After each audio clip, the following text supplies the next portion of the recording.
gbogbo ìràwọ̀ pátá ẹ wá gbọ́ ohun tó fẹ́ ṣẹlẹ̀ lọ́jọ́ tòní gangan tí ń ṣe ọjọ́ Tuesday November 18 ọdún 2025 tá wà nú ẹ̀ yìí. Mo kí Ọlọ́run ọba, mo ṣèbà Olódùmarè, ìbà kọ́dá ayé, ìbà ṣẹ̀dá ọ̀run, mo ṣèbà Ọ̀rúnmìlà atórí ẹni tí ò sunwọ̀n ṣe, ẹlẹ́rìí ìpín tòun tàyànmọ́, mojúbọ ọkùnrin, mojúbọ obìnrin, mo kí gbogbo ojú tó ń wò mí níbikíbi tí ẹ ti ń gbọ́ mi káàkiri àgbáńlá ayé. Ẹ̀yin tẹ̀ ń wò mí pátá, ojú tẹ fi ń wò mí ò ní fọ́ o, etí tẹ fi ń gbọ́ mi ò ní di, bẹ́ẹ̀ ọwọ́ tẹ fi ń bá mi share rẹ̀ ẹ̀ní fi gbọ́mọ sí, ẹ̀ní fi gba lẹ́tà ìbànújẹ́ láṣẹ Ìdùmarè. Ẹ̀yin oníràwọ̀ iná tó kanran yan Aries tàbí láàrin March 21 sí April 20, ọjọ́ tòní jọjọ́ tó dára púpọ̀ fẹ́yìn tẹ̀ ń lò ràwọ̀ yìí láti fi sinmi, láti fi relax, kí ẹ dúpẹ́ pé òkun lọ́wọ́ ẹlẹ́dàá yín lórí àwọn oore tó ti ń ṣẹlẹ̀, àwọn nǹkan dáadáa tó ti ń ṣẹlẹ̀ nínú ìgbésí ayé yín láti ìgbà tó ti bí yín wá títí ọjọ́ èní, àtàwọn ohun rere tọ́lọ́run tún máa ṣe nínú ìgbésí ayé yín láwọn ọjọ́ tá à ń wò lọ́ọ̀kan yìí. Lọ́jọ́ tòní inú yín máa dùn, ayọ̀ yín máa kún pẹ̀lú bí ìgbésí ayé yín ṣe ń lọ lásìkò yìí, pẹ̀lú látàrí ìgbárùkùtì táwọn tó jẹ́ olólùfẹ́ yín gbárùkùtì yín lákòókò yìí. Lọ́jọ́ tòní ó ṣeé ṣe kí ẹ gbọ́ ọ̀rọ̀ kan tó ṣe pé ó máa encourage yín dáadáa látọ̀dọ̀ èèyàn kan tó súnmọ́ yín pẹ́kípẹ́kí. Ẹ̀yin dájú pé ẹ kọbi ara sí wọn tó bá ń fún yín lámọ̀ràn lọ́jọ́ tòní. Àmọ̀ràn tẹnikẹ́ni bá fún yín lọ́jọ́ tòní á jẹ́ ìtáràn yín lọ́wọ́ púpọ̀. Ẹ múra dáadáa lénìí kí ẹ dùn rí lójú. Ẹ ṣe dáadáa sí àwọn ènìyàn kí ẹ ní ìrẹ̀lẹ̀. White jẹ́ kọ́lọ̀ tó dára jù fún yín láti wọ̀ láṣọ lónìí. Aago 4 ní ìrọ̀lẹ́ sí aago 5 ní ìrọ̀lẹ́ jẹ́ àkókò èyí tó dára jù fún yín tí ń ṣe lucky hour fún yín lénìí. Ẹ̀yin oníràwọ̀ erùpẹ̀ alámọ̀ Taurus tàbí láàrin April 21 sí May 20, ó ṣeé ṣe kọ́kàn yín pòrúurú bákan kó dàbí ìgbà pé ẹ wà confused tàbí kí ìdàrúdàpọ̀ kan díẹ̀ fẹ́ wáyé lọ́jọ́ tòní. Lọ́jọ́ tòní á ṣe yín bí ìgbà pé kẹ́kọ̀ọ́ tí ẹ̀ dá wà lẹ́yìn nìkan fáwọn àkókò díẹ̀. Tẹ́ bá ṣe yìí ó dára púpọ̀ o, látàrí pé á tún jẹ́ kọ́kàn yín balẹ̀ pẹ̀sẹ̀ díẹ̀. Lénìí kò dára kí ẹ ṣiṣẹ́ ju bó ti ṣe ẹ lọ. Ẹ má overwork ara yín lénìí.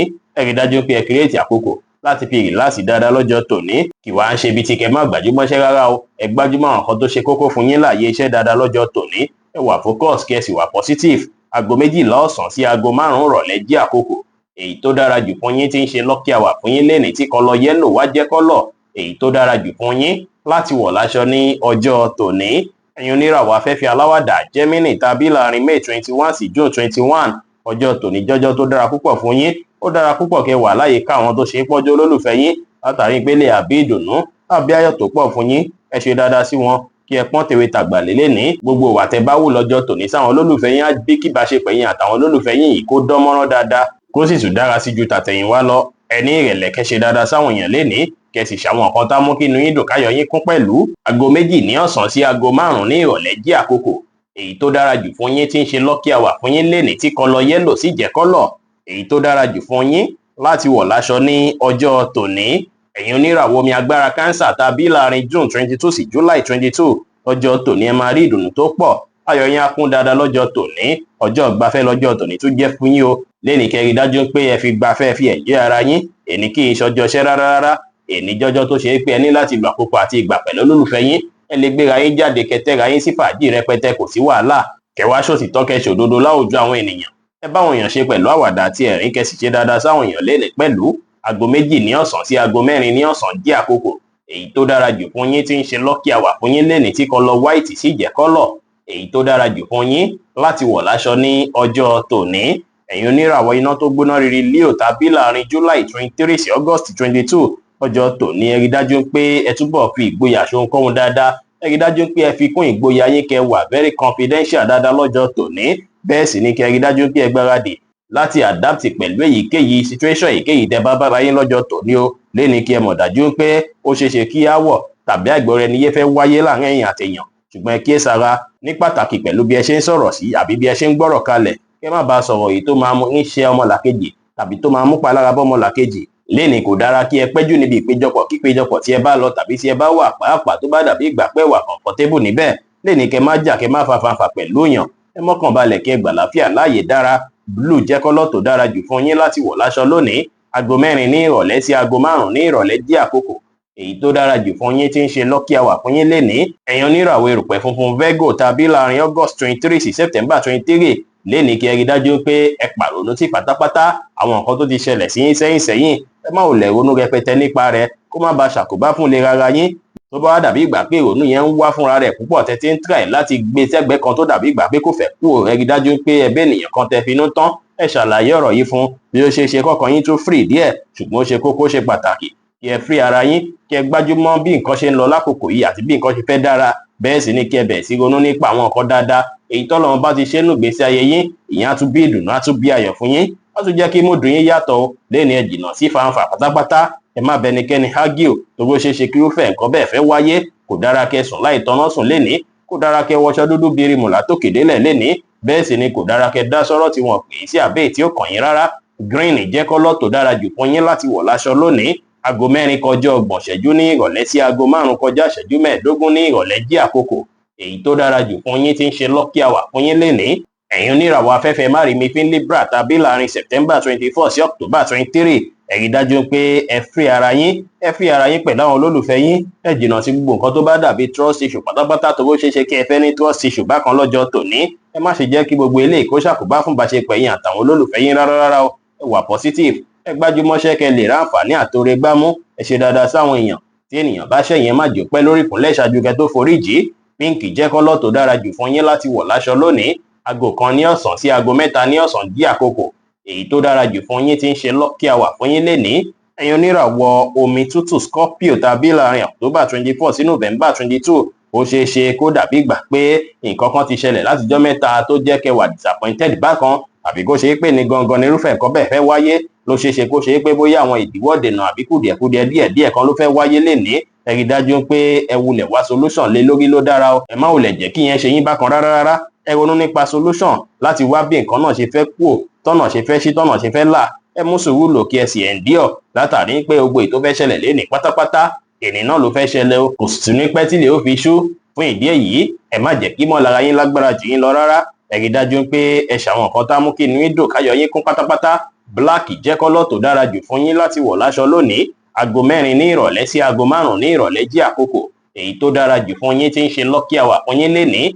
Ẹ̀yin oníràwọ̀ iná àtùpà Sagittarius tàbí láàrin November 23 sí December 22, ọjọ́ tòní ẹ máa wà highly spiritual púpọ̀ o. Ẹ má jẹ́ kó jẹ́ àlẹ́nu tó bá ń ṣe yín bí ìgbà pé kẹ́ ṣe prayer lọ́jọ́ tòní.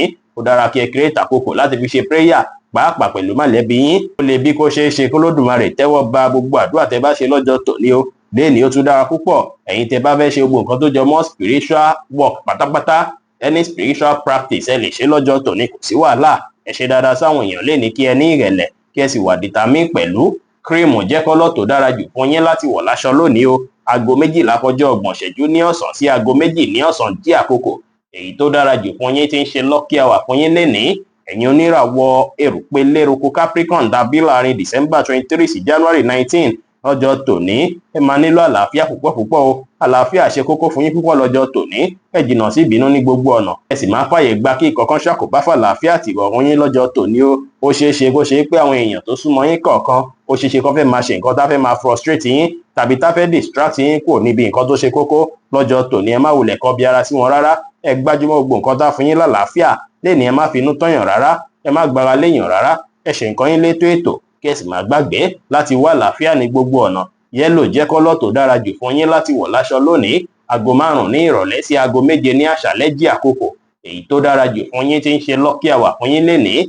Ẹ̀yin oníràwọ̀ afẹ́fẹ́ oníbínú Aquarius tàbí láàrin January 20 sí February 19, lénìí kí ẹ rí dájú pé ẹ wòye sí bí ẹ ṣe ń bínú sí o. Ẹ jìnnà sí ìbínú pátápátá, ẹ jìnnà sí gbogbo nǹkan tó jọmọ́ fanfà pátápátá o. Kódà tí hàn bá hùwà tó jọmọ́ bí ìgbà pẹ́ni náà ní lára pẹ̀lú wà tó ń wù, ẹ rí dájú pé ẹ fi ọ̀rọ̀ ẹnu lásán àbí kí ẹ wọ́ ọ̀nà tẹ́ lè gbé gbà tó ṣe pé ìrọ̀rùn báyìí lẹ́ẹ̀fi yanjú rẹ̀ tí ó ní sí ìṣúra rárá.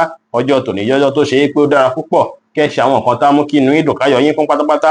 Kẹ́ rí dájú pé ẹ wà pẹ̀lú àwọn èèyàn tó ṣe pé wọ́n á mú kí inú yín dùn káyọ̀ yín kún pẹ̀lú. Ẹ má tàṣejù bóhunkóhun, ẹ má ṣe ohun tó lágbára jẹ̀mí yín lọ. Ẹ fi ìfẹ́ tòun tọ̀yàyà hàn sí àwọn ènìyàn kẹ́ sì ṣe dáadáa sáwọn èèyàn lénìí pẹ̀lú. Blue jẹ́ kọ́lọ̀ tó dára jù fún yín láti wọ̀ láṣọ lónìí. Aago 3 ní ọ̀sán sí aago 5 ní ìrọ̀lẹ́ jí àkókò èyí tó dára jù fún yín tí ń ṣe lucky hour fún yín lénìí. Ẹ̀yin oníràwọ̀ omi tí kì í ru Pisces tàbí láàrin February 20 sí March 20, ọjọ́ tòní jọjọ́ dùnú ọjọ́ ayọ̀ fún yín o. Kódà ó ṣeé ṣe kí ẹ rán opportunity kan láàyè iṣẹ́ tó ṣe pé á bí ìdùnnú abáyọ̀ fún yín. Ó sì ṣeé ṣe kí ẹ gbọ́rọ̀ ya ayọ̀ èyí tó ṣe pé á jẹ́ kára yín yá gágá. Lọ́jọ́ tòní kí ẹ mọ̀ dájú pé Mercury retrograde sì wà ń ta. kò dára rárá kí ẹ fi àkókò yìí bẹ̀rẹ̀ iṣẹ́ tuntun rárá o, tàbí fi pààrọ̀ iṣẹ́ kò dára. Ẹ rí dájú pé ẹ túbọ̀ tẹpá mọ́ṣẹ́ dáadáa lénìí, ó wá ṣeé ṣe kí ẹ rí àwọn ẹ̀kọ́ kan kọ́ lọ́jọ́ tòní tí àwọn ìdàgbàsókè iṣẹ́ yín àti ìgbésí ayé yín lọ́wọ́. Ẹ tẹpá mọ́ṣẹ́ kí ẹ wà positive, ẹ fọgbọ́n àtòyé tọ́lọ́run fún yín ṣe ohunkóhun lénìí pẹ̀lú.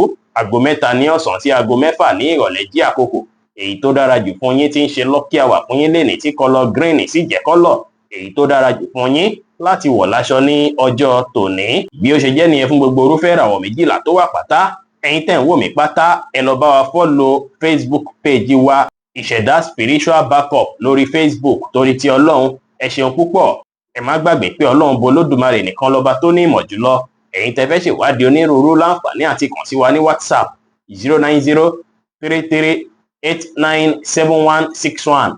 Ire gbogbo á jẹ́ tiwa lónìí, lọ́sẹ̀ yìí, lóṣù yìí àti ní gbogbo ọjọ́ ayé wa láṣẹ Ìdùmarè. Ire o.